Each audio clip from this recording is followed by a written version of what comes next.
Hi ಸ್ಪರ್ಧಾರ್ಥಿಗಳೇ, Hindi notification ಬಗ್ಗೆ ತಿಳ್ಕೊಂಡು ಬನ್ನಿ. ಹಿಂದಿ ನೋಟಿಫಿಕೇಶನ್ ಅಂದರೆ ಎಸ್ ಬಿ ಐನಲ್ಲಿ ಖಾಲಿ ಇರುವ specialist cadre officer on contract basis ಅಥವಾ ರೆಗ್ಯುಲರ್ ಬೇಸಿಸಲ್ಲಿ ಹುದ್ದೆಗಳು ಖಾಲಿ ಇದ್ದು ಅಪ್ಲಿಕೇಶನನ್ನು ಆನ್ಲೈನ್ ಮೂಲಕ ಹಾಕೋದಾಗಿರ್ತದೆ. ನೋಡಿರಿ, ಅಪ್ಲಿಕೇಶನ್ ಬಂದ್ಬಿಟ್ಟು 7/8/2026ರಿಂದ ಪ್ರಾರಂಭವಾಗಿದ್ದು ಕೊನೆಯ ದಿನಾಂಕ 27/8/2026 ಕೊನೆಯ ದಿನಾಂಕ ಆಗಿರ್ತದೆ. ನೋಡಿರಿ, ಈ ಹುದ್ದೆಗೆ ನಾವು ಅಪ್ಲಿಕೇಶನ್ ಹಾಕ್ಬೇಕಂದ್ರೆ ಯಾವ ರೀತಿ ಕ್ವಾಲಿಫಿಕೇಷನ್ ಇರಬೇಕು ಮತ್ತು ಏಜ್ ಲಿಮಿಟ್ ಯಾವ ರೀತಿ ಐತಿ ಮತ್ತು ಅಪ್ಲಿಕೇಶನ್ ಫೀ ಯಾವ ರೀತಿ ಐತೆ ನೋಡೋಣ. ನೋಡೋಕ್ಕಿಂತ ಮುಂಚೆ ಇನ್ನೂ ಯಾರು ನಮ್ಮ ಚಾನಲ್ಗೆ ಸಬ್ಸ್ಕ್ರೈಬ್ ಆಗಿಲ್ಲ, ದಯವಿಟ್ಟು ಸಬ್ಸ್ಕ್ರೈಬ್ ಮಾಡ್ಕೊಳ್ಳಿ. ನೋಡಿರಿ, ಮುಂದೆ ಯಾವುದೇ ಜಾಬ್ ಬಗ್ಗೆ ನಾನು ತಿಳಿಸಿದಾಗ ನಿಮಗೆ ನೋಟಿಫಿಕೇಶನ್ ಮೂಲಕ ತಿಳಿದು ಬರ್ತದೆ. ನೋಡಿರಿ, ಮೊದಲೇದಾಗಿ ಪೋಸ್ಟ್ಗಳು ಯಾವ ರೀತಿ ಅದಾವ ಮತ್ತು ಏಜ್ ಲಿಮಿಟ್ ಯಾವ ರೀತಿ ಐತಿ ನೋಡಿರಿ. ಮೊದಲೇ ಪೋಸ್ಟ್ ಬಂದುಬಿಟ್ಟು deputy wise president cyber investigation ಮತ್ತು ಸಿಮ್ಯುಲೇಷನ್ ಲ್ಯಾಬಲ್ಲಿ ಖಾಲಿ ಇರುವ ಹುದ್ದೆ. ನೋಡಿರಿ, ಮಿನಿಮಮ್ ಏಜ್ ಬಂದುಬಿಟ್ಟು 35 ವರ್ಷ ಮತ್ತು ಮ್ಯಾಕ್ಸಿಮಮ್ ಏಜ ಅಂದರೆ 45 ವರ್ಷ ಐತಿ. ಈ ಹುದ್ದೆಗೆ ಯಾವ ರೀತಿ ಕ್ವಾಲಿಫಿಕೇಷನ್ನ ಹೊಂದಿರಬೇಕಂದ್ರೆ ಅಭ್ಯರ್ಥಿಯು BE ಅಥವಾ BTECನ ಡಿಗ್ರಿ ಎನಿ ಯೂನಿವರ್ಸಿಟಿ ಆಗಿರ್ಬೋದು, ಇನ್ಸ್ಟಿಟ್ಯೂಟ್ ಆಗಿರ್ಬೋದು. ನೋಡಿರಿ, board of recognised by government of ಇಂಡಿಯಾದಲ್ಲಿ ಅಪ್ರೂವ್ಡ್ ಬೈ ಗೌರ್ಮೆಂಟ್ ರೆಗ್ಯುಲೇಟರಿ ಬಾಡೀಸ್ನಲ್ಲಿ ಅಭ್ಯರ್ಥಿ ತನ್ನದೇ ಆದ ಕ್ವಾಲಿಫಿಕೇಷನನ್ನು ಮುಗಿಸಿದ್ದು. ನೋಡಿರಿ, BE ಅಥವಾ BTEC ಆಗಿರಲಿಲ್ಲ ಅಂದರೆ MCA ಅಥವಾ MA, MTech ಮತ್ತು MCA ಒಳಗೆ ಅಭ್ಯರ್ಥಿ ಕ್ವಾಲಿಫಿಕೇಷನನ್ನು ಮುಗಿಸಿರ್ಬೇಕಾಗಿರ್ತದೆ. ಅದೇ ರೀತಿ ಯಾವ ರೀತಿ ವರ್ಕ್ ಎಕ್ಸ್ಪೀರಿಯನ್ಸ್ ಇರಬೇಕಂತ ನೋಡಿರಿ, ಅಭ್ಯರ್ಥಿ ಓವರಾಲ್ ಎಕ್ಸ್ಪೀರಿಯನ್ಸ್ 12 ವರ್ಷ ಇರಬೇಕು. ಅದರಲ್ಲಿ ಅಟ್ಲೀಸ್ಟ್ 6 ವರ್ಷ ಆದರೂ ಟೆಕ್ನಾಲಜಿ ಇನೋವೇಷನ್ ಮತ್ತು IT ಇನೋವೇಷನ್ ಆಗಿರ್ಬೋದು ಅಥವಾ ಡಿಜಿಟಲ್ ಇನೋವೇಷನ್ ಅಥವಾ ಎಮರ್ಜೆನ್ಸಿ ಟೆಕ್ನಾಲಜಿ ಒಳಗೆ ಅಥವಾ ಸೈಬರ್ ಸೆಕ್ಯೂರಿಟಿ ಒಳಗೆ ತನ್ನದೇ ಆದ 6 ವರ್ಷ ಆದರೂ ಎಕ್ಸ್ಪೀರಿಯನ್ಸನ್ನು ಅಭ್ಯರ್ಥಿ ಹೊಂದಿರಬೇಕಾಗಿರ್ತದೆ. ಇನ್ನು ಅದೇ ರೀತಿ ಡೆಪ್ಯೂಟಿ ವೈಸ್ ಪ್ರೆಸಿಡೆಂಟ್ ಹುದ್ದೆ, ಇದರಲ್ಲಿ ಸಿಟಿಜನ್ ಸೆಂಟ್ರಿಕ್ ಇನ್ಸ್ಟಿಟ್ಯೂಟ್ ಆಫೀಸರ್ ಹುದ್ದೆ. ಇದಕ್ಕೂ ಏಜ್ ಲಿಮಿಟ್ ಸೇಮ್ ಆಗಿರ್ತದೆ. ಅಂದರೆ ಕನಿಷ್ಠ 35 ವರ್ಷ ಆಗಿರಬೇಕು ಮತ್ತು ಗರಿಷ್ಠ 45 ವರ್ಷದ ಒಳಗಿನ ಅಭ್ಯರ್ಥಿ ಈ ಹುದ್ದೆಗೆ ಅಪ್ಲಿಕೇಶನ್ ಹಾಕಬೇಕಾಗಿರ್ತದೆ.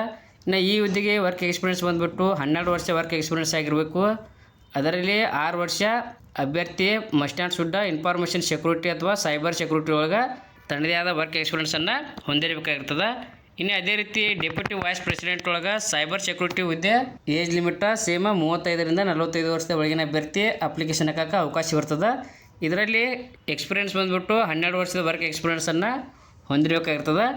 ಮತ್ತು ಅಟ್ಲೀಸ್ಟ್ 6 ವರ್ಷ ಆದರೂ ಅಭ್ಯರ್ಥಿ ಸೈಬರ್ ರಿಸರ್ಚ್ ಒಳಗೆ ಅಥವಾ ಸೈಬರ್ ಡಿಫೆನ್ಸ್ ಮತ್ತು ಇಂಟೆಲಿಜೆನ್ಸ್ ಒಳಗೆ ವರ್ಕ್ ಎಕ್ಸ್ಪೀರಿಯನ್ಸನ್ನು ಹೊಂದಿರಬೇಕಾಗಿರ್ತದೆ.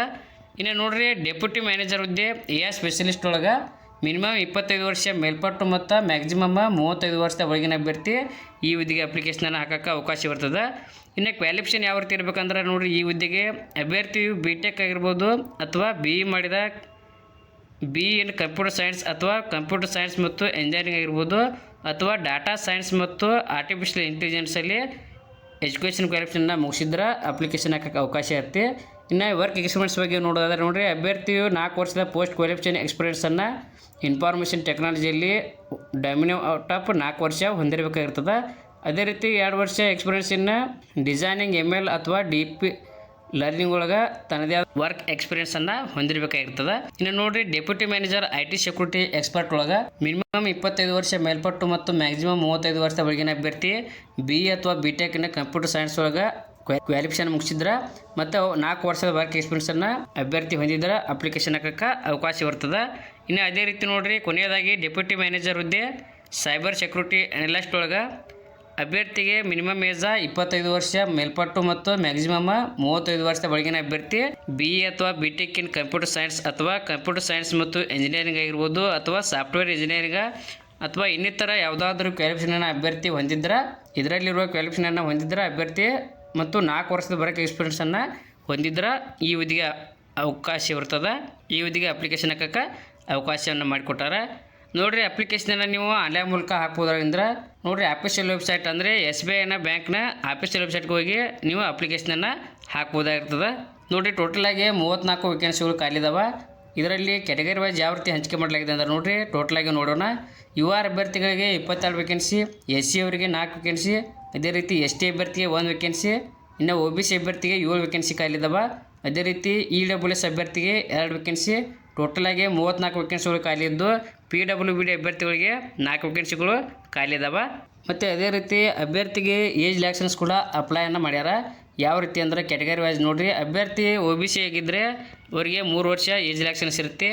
ಇನ್ನು SC ST ಅಭ್ಯರ್ಥಿಗಳಾಗಿದ್ದರೆ ಅವರಿಗೆ 5 ವರ್ಷವರೆಗೂ ಏಜ್ ರಿಲ್ಯಾಕ್ಸೇಷನನ್ನು ಅಪ್ಲೈ ಮಾಡಲಾಗಿದೆ. ಇನ್ನು ಹುದ್ದೆಗೆ ಯಾವ ರೀತಿ ಸ್ಯಾಲ್ರಿ ಐತೆ ಅಂದ್ರೆ ನೋಡಿರಿ, ಮಿನಿಮಮ್ 64,820ರಿಂದ 93,960ವರೆಗೂ ಈ ಹುದ್ದೆಗಳಿಗೆ ಸ್ಯಾಲ್ರಿ ಸಿಗ್ಬೋದಾಗಿರ್ತದೆ. ನೋಡಿರಿ, ಇನ್ನು ಅಭ್ಯರ್ಥಿಗಳನ್ನ ಯಾವ ರೀತಿ ಸೆಲೆಕ್ಷನ್ ಮಾಡ್ಕೋತಾರೆ ಅಂದ್ರೆ ನೋಡಿರಿ, ಅಭ್ಯರ್ಥಿಯನ್ನು ಮಿನಿಮಮ್ ಕ್ವಾಲಿಫಿಕೇಷನ್ ಆಗಿರ್ಬೋದು ಮತ್ತು ಎಕ್ಸ್ಪೀರಿಯೆನ್ಸನ್ನು ಅಭ್ಯರ್ಥಿ ಹೊಂದಿದ್ದನ್ನು ನೋಡಿಕೊಂಡು ಅಭ್ಯರ್ಥಿನ ಶಾರ್ಟ್ ಲಿಸ್ಟ್ ಮಾಡಿ ಇಂಟರ್ವ್ಯೂಗೆ ಸೆಲೆಕ್ಟ್ ಮಾಡ್ಕೊಳ್ಳಾಗ್ತದೆ. ಇಂಟರ್ವ್ಯೂನಲ್ಲಿ ಸೆಲೆಕ್ಟ್ ಆದ ಅಭ್ಯರ್ಥಿಗಳನ್ನ ಮೆರಿಟ್ ಲಿಸ್ಟ್ ಮೂಲಕ ಸೆಲೆಕ್ಟ್ ಮಾಡ್ಕೊತಾಗ್ತದೆ. ನೋಡಿ, ಇಂಟರ್ವ್ಯೂನಲ್ಲಿ ಅಭ್ಯರ್ಥಿಗೆ 100 ಮಾರ್ಕ್ಸನ್ನು ನೀಡ್ತಾರೆ.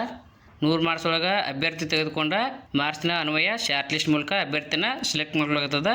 ಮತ್ತು ಅಭ್ಯರ್ಥಿನ ಇಂಟರ್ವ್ಯೂಗೆ ಕಾಲ್ ಲೆಟರ್ ಮೂಲಕ ಅಂದರೆ ಹಾಲ್ ಟಿಕೆಟ್ ಮೂಲಕ ಅಭ್ಯರ್ಥಿನ ಹಾಲ್ ಟಿಕೆಟ್ ನೀಡುವ ಮೂಲಕ ಕರೀತಾರೆ. ನೋಡ್ರಿ, ಈ ಹುದ್ದೆಗೆ ಯಾವ ರೀತಿ ಅಪ್ಲಿಕೇಶನ್ ಫೀ ಐತೆ ಅಂದ್ರೆ ನೋಡಿರಿ, ನೀವು ಜನರಲ್ ಕ್ಯಾಂಡಿಡೇಟ EWS ಮತ್ತು OBC ಅಭ್ಯರ್ಥಿಗಳಾಗಿದ್ದರೆ ನಿಮ್ಗೆ 750 ರೂಪಾಯಿ ಅಪ್ಲಿಕೇಶನ್ ಫೀ ಆಗಿರ್ತದೆ. ಇದನ್ನು ನೀವು ನಿಗದಿತ ಡೇಟ್ನೊಳಗೆ ಅಪ್ಲಿಕೇಶನ್ ಫೀಯನ್ನು ಆನ್ಲೈನ್ ಮೂಲಕ ಪೇ ಮಾಡಬೇಕಾಗಿರ್ತದೆ. ಮತ್ತು ನೀವು SC ST PWBD ಅಭ್ಯರ್ಥಿಗಳಾಗಿದ್ದರೆ ನಿಮಗೆ ಯಾವುದೇ ರೀತಿ ಅಪ್ಲಿಕೇಶನ್ ಫೀ ಇರುವುದಿಲ್ಲ. ಹಾಗಾಗಿ ನೀವು ಅಪ್ಲಿಕೇಶನನ್ನು ಆನ್ಲೈನ್ ಮೂಲಕ ಹಾಕಬೇಕು ಮತ್ತು ಅಪ್ಲಿಕೇಶನ್ ಫೀ ಕೂಡ ಆನ್ಲೈನಲ್ಲೇ ಪೇ ಮಾಡ್ಬೋದಾಗಿರ್ತದೆ. ನೋಡಿರಿ, ಯಾರು ಅಭ್ಯರ್ಥಿಗಳಾಗಿರ್ತಾರೆ ಅಂದರೆ BA ಆಗಿರ್ಬೋದು ಅಥವಾ BTech ಮಾಡಿದ ಅಭ್ಯರ್ಥಿಗಳು ಮತ್ತು ಅವರು ನಿಗದಿಪಡಿಸಿದ ವರ್ಕ್ ಎಕ್ಸ್ಪೀರಿಯೆನ್ಸನ್ನು ಹೊಂದಿದ ಅಭ್ಯರ್ಥಿಗಳು ಅಪ್ಲಿಕೇಶನನ್ನು 27/8/2026 ಒಳಗಾಗಿ ಆನ್ಲೈನ್ ಮೂಲಕ ಹಾಕ್ಬೋದಾಗ್ತದೆ. Thank you. ಇನ್ನೂ ನಮ್ಮ ಚಾನಲ್ಗೆ ಸಬ್ಸ್ಕ್ರೈಬ್ ಆಗಿಲ್ಲ, ದಯವಿಟ್ಟು ಸಬ್ಸ್ಕ್ರೈಬ್ ಮಾಡ್ಕೊಳ್ಳಿ. ಮುಂದೆ ಯಾವುದೇ ಜಾಬ್ ಬಗ್ಗೆ ನಾನು ತಿಳಿಸಿದಾಗ ನಿಮಗೆ ನೋಟಿಫಿಕೇಶನ್ ಮೂಲಕ ತಿಳಿದು ಬರುತ್ತದೆ.